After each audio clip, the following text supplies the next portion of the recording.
Dress code. We get dressed when we want to go to an Islamic occasion with the Islamic characteristics. So we'll have one identity when we're here at Imam Ali Islamic Center, but when we go to school, we have another identity. When we go to work, we've got another identity. When we're at home with our family, it's a different identity. This is difficult. And we need to learn to trust one another. Between two people, there has to be trust. We need to make sure and protect ourselves we're not influenced. Because today, the movies that are made, the quotes that are available on Google, the information that's out there, most of it is not accurate.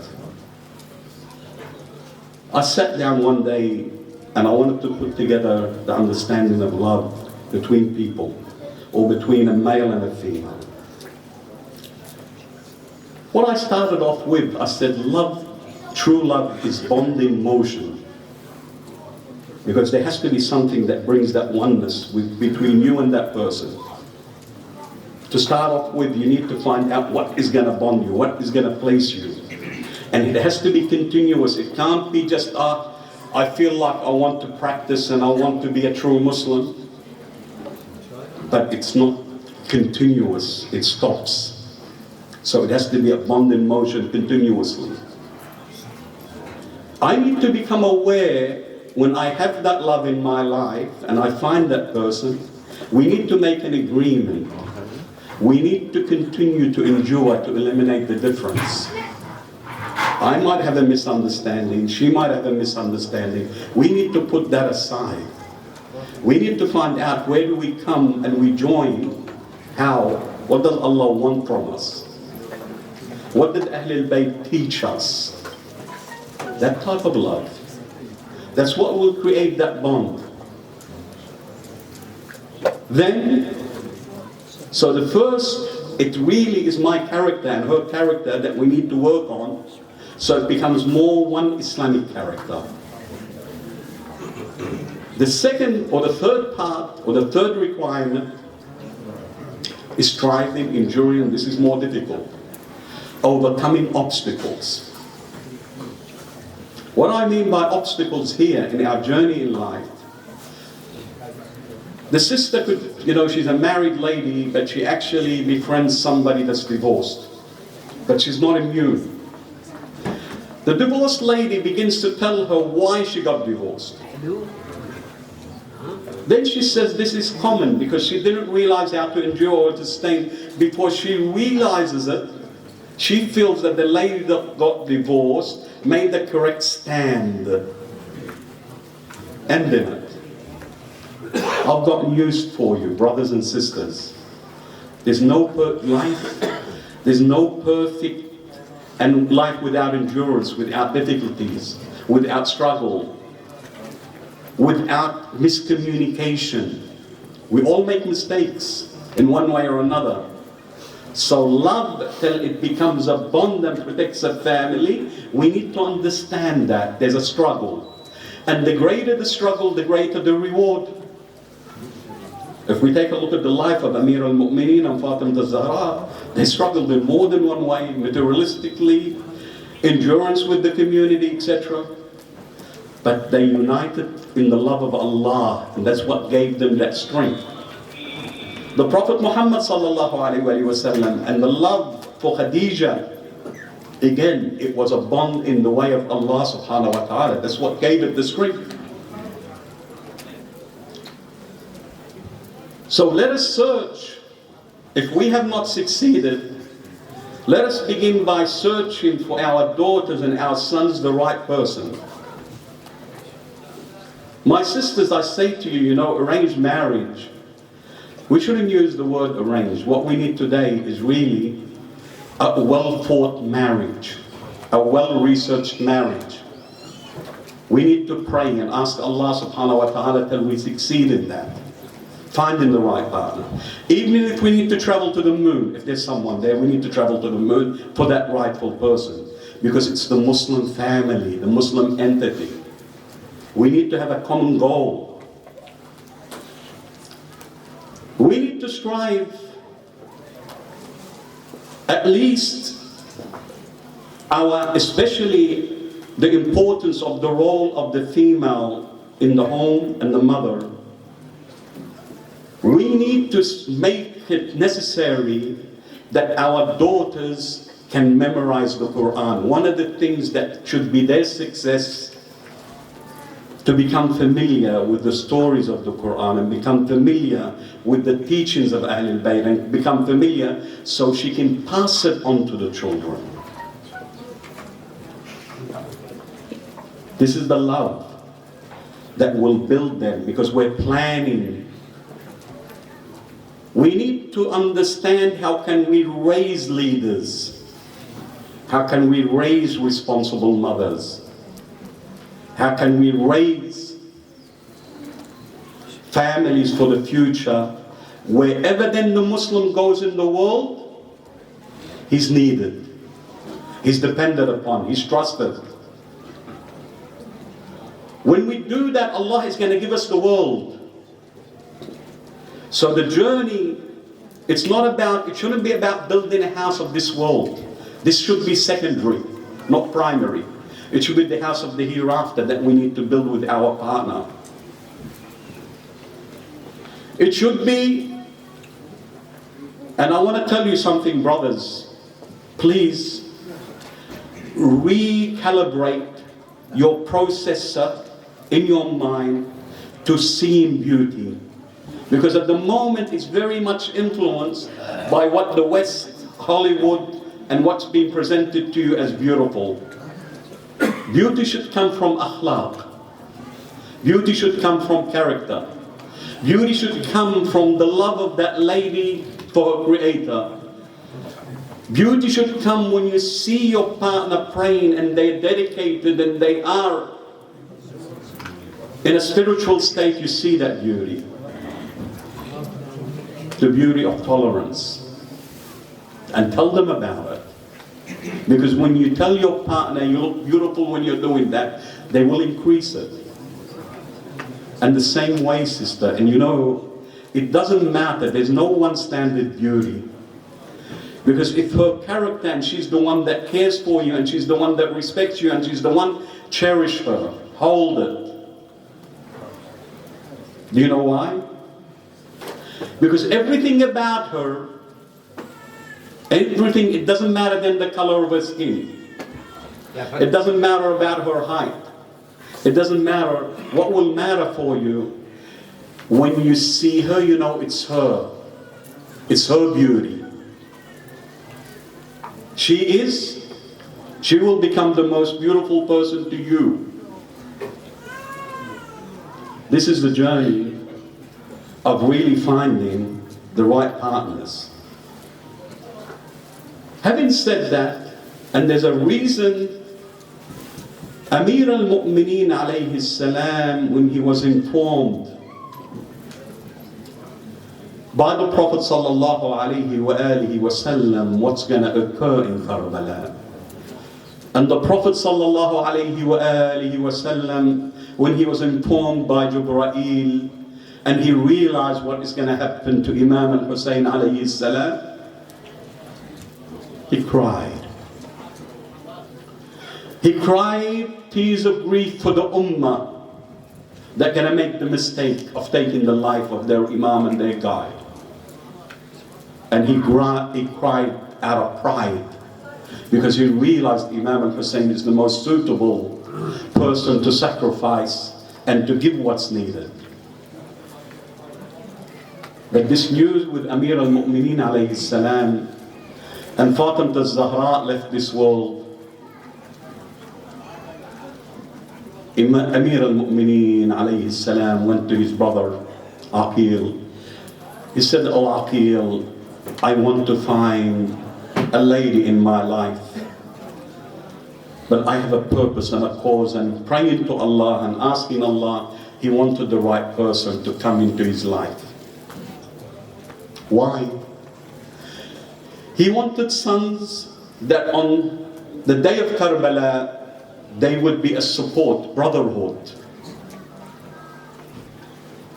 He wanted brothers so the tie between that people and the Imam of their time will be multiple bonds. But Allah, there was a plan happening. While we think and plan, Allah subhanahu wa ta'ala is planning. The father of al-Baneen saw a dream, and his dream, he found an actual rod that had different types of jewels on it, of great value. A person came to him in his dream and he says, if you give me that rod, I will give it to someone and you will obtain great reward from it. He gave the rod. He was on a journey away from home. When he returned, he went and asked somebody to interpret the dream. He says, most likely your wife will bear and give you a daughter. And that daughter one day she will be with someone of status. The father and the mother sat together and they realized she is carrying a child. So what did they do? They actually prayed and made sure. And when the birth occurred, yes, into the world came. And that girl was named Fatima. There was a love with the father of al-Baneen for Amir al-Mu'mineen and for Ahl al-Bayt. And the love for the Quran. So they said for her to reach that status, we can't just base it upon a dream. So she started to be raised. She started to be raised with the characteristics. The story tells us, the narrations tells us, one day she came to her father, she says, Father, I want the dinar, I've memorized this chapter. A dialogue occurred between the mother and the father. She said, why give her the money? He said to her, she's only asking little. So they had, should we give or not? After that, the door was knocked. An old lady came to the door. She greeted and she says, where's the young girl? Who are you asking for? The little girl, Fatima. I've come to collect yesterday's dirham and today's dirham. Ya subhanallah.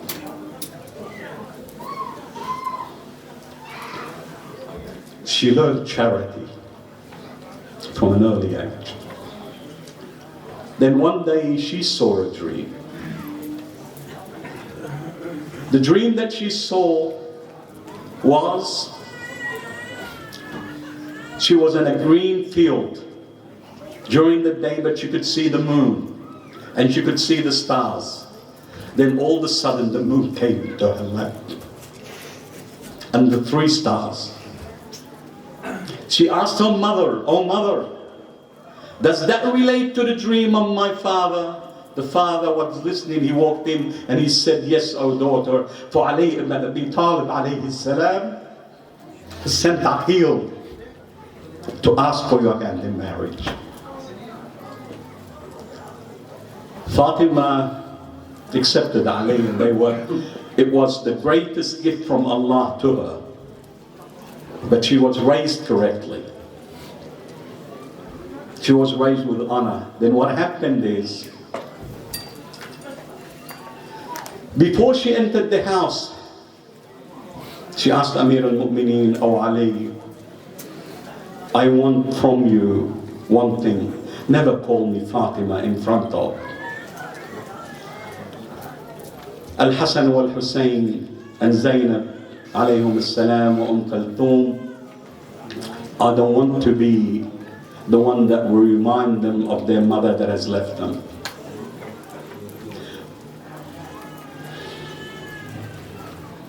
Sallu ala Muhammadin wa ali Muhammad. Salli ala Muhammad wa ali Muhammad. She walked inside and she said, oh Hassan and Hussein. She was listening to her. She said, oh Hassan and Hussein, I have not come in here to replace your mother. I've come in here as your servant. That's her education. That's where she was at. Allah blessed her with 4 sons. Allah subhanahu wa ta'ala blessed her with 4 sons. But how did she raise them? She raised them that they are your brother and there's no, but at the same time, the most important, she raised them that Imam al-Hassan wal Imam al-Hussein are the guardians of the message of Allah, appointed by Allah. They are the masters of youth. They are the masters of youth. Until the 10th of Muharram came. And the battle on the 10th day became so fierce. And the carrier of the banner of Imam al-Hussein alayhi salam was Abu Fadl al-Abbas.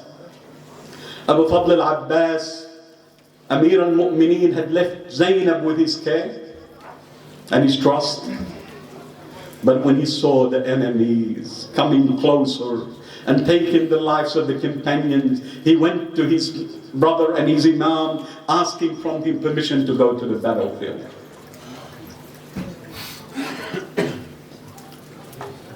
Imam al-Hussein, it was very difficult for him.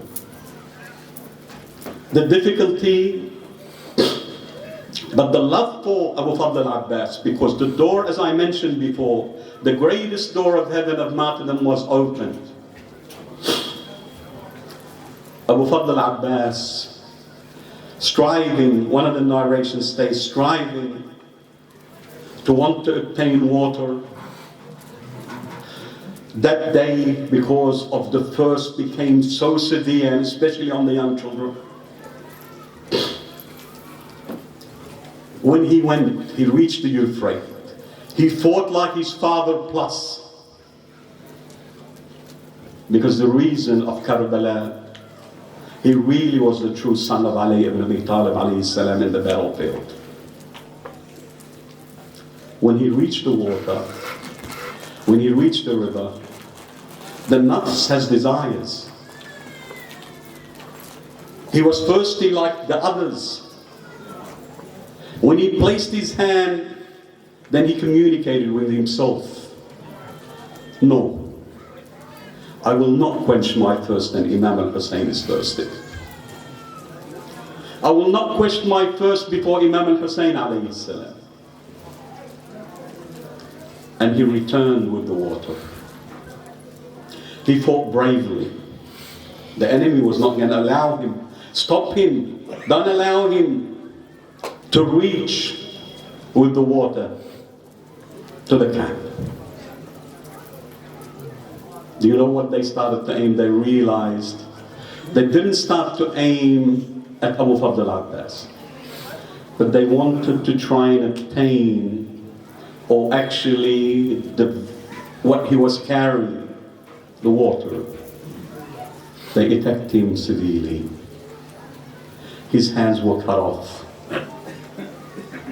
And can you just imagine, when a person falls off his horse or falls off something, what do we use to stop our fall? Our hands. What did Abu Fadl al-Abbas? It was his face that stopped his fall. And what has occurred in Karbala is to actually give us the strength today and to stand with the oppressed against the oppressor. Karbala has not stopped. Muharram continues. Abu Fadl al-Abbas alayhi salam, that moment, all of his life, he dealt with Imam al-Hussein alayhi salam as his imam, his master, his leader. But before leaving the world, what came to his heart? I want to say farewell to my brother. I want at least one time say to Imam al-Hussein alayhi salam, Ya O Akhi, Ya Hussein. Imam al-Hussein, witnessing this, he went towards the battlefield and reached the body of Abu Fadl al-Abbas. from the blood on his face and from, he could not see clearly this is Hussein. He requested if the opportunity could be given so he could say farewell to his brother. He said, "Oh brother, it's me, it's Hussein that's with you." He went and sat and bowed his head to his lap. But Abu Fadl al-Abbas didn't want that. Ya Abu Fadl, why? Why don't you allow me? He said, "Akhi, if my head is resting on your lap, where's your head going to be resting?" Sallu ala Muhammadin wa ali Muhammad. We ask Allah subhanahu wa ta'ala to cleanse our heart from the love of this world, to protect us from being deceived and deceiving, to reward us with the companionship in this world and the hereafter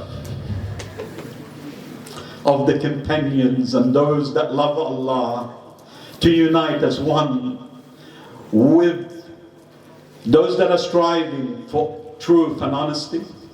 And oh Allah, gift us with the reward of being guided and guiding. Protect us from this world. And if the only way we can be protected is in our grave, Ya Allah, protect us in our grave and let it be our sanctuary. And let us give the reward of Surah Mubarak al-Fatiha. Preceding that, as-salawat ala Muhammadin wa ali Muhammad. Allahumma salli ala Muhammad wa ali Muhammad.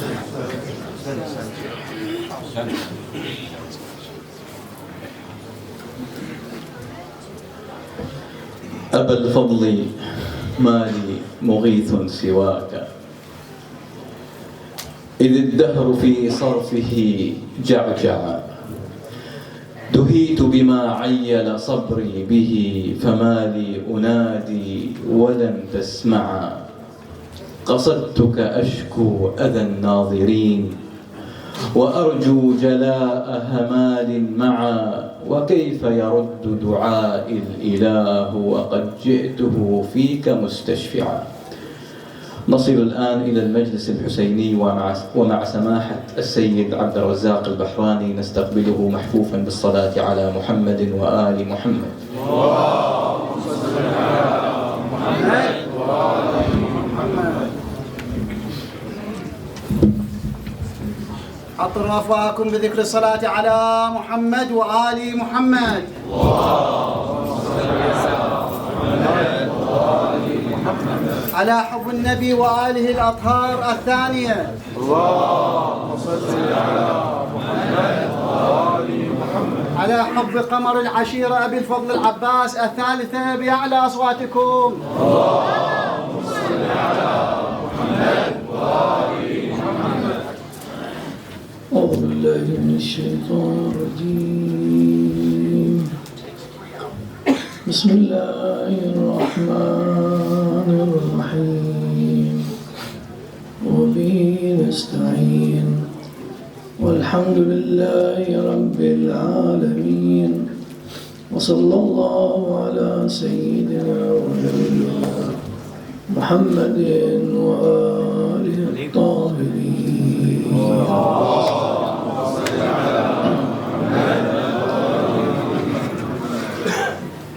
سيما بقية الله في الأرضين، واللعنة الدائمة على أعدائهم أجمعين إلى قيام يوم الدين.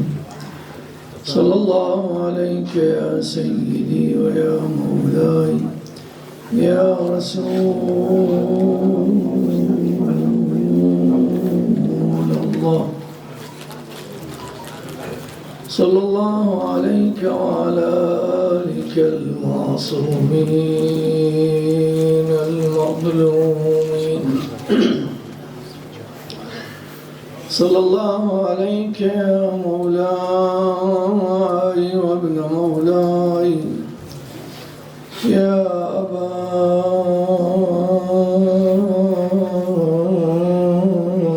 عبد الله. سيدي فاز من اعتصم بحبلكم وأمن من لجأ إلى حصنكم. يا ليتنا كنا معكم سادتي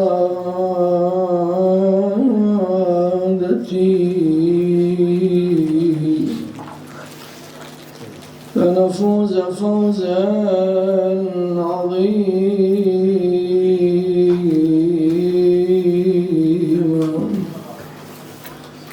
المجد مجدك يا ابن ساقي الكوثر والفخر فخرك يا كريم العنصر. قمر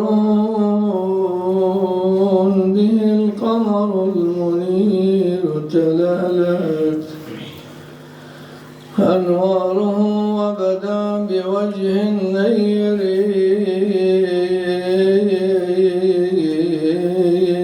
وزرت يوم الطف سبط محمد بمهند صافي الحديد مجوهري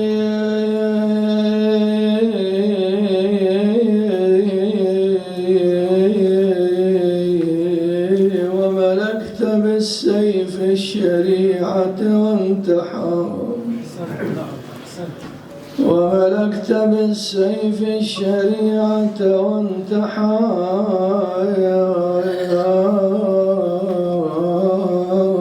علقاك كل غضنفري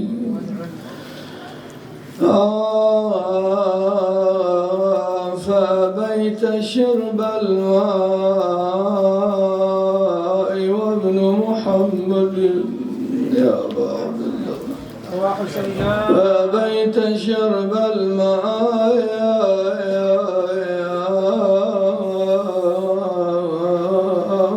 وابن محمد لهبت حشاشته بحر مسعر.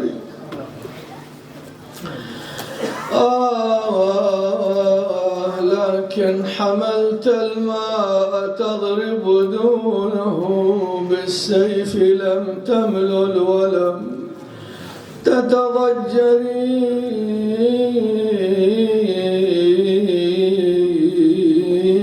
يا سيدي يا أبا الفضل يا باب الحول سيدي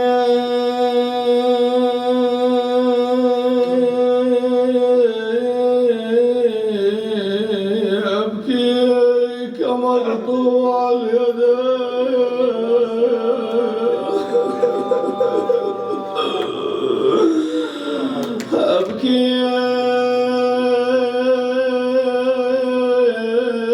أبكيك مقطوع اليدين معفرين. نفس الفداء لجسمك المتعفر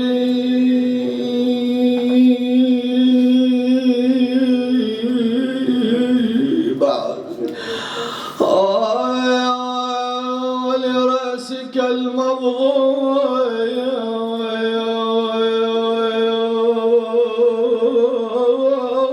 والعين التي ولرأسك المضغوط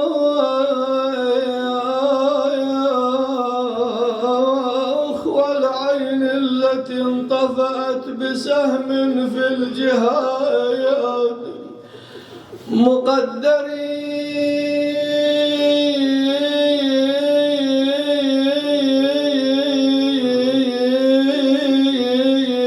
فمشى إليك الحسين يهتف يا أخي فمشى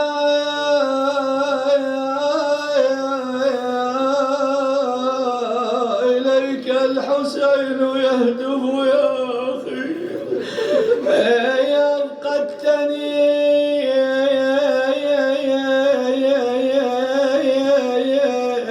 جلدي وحسن تصوري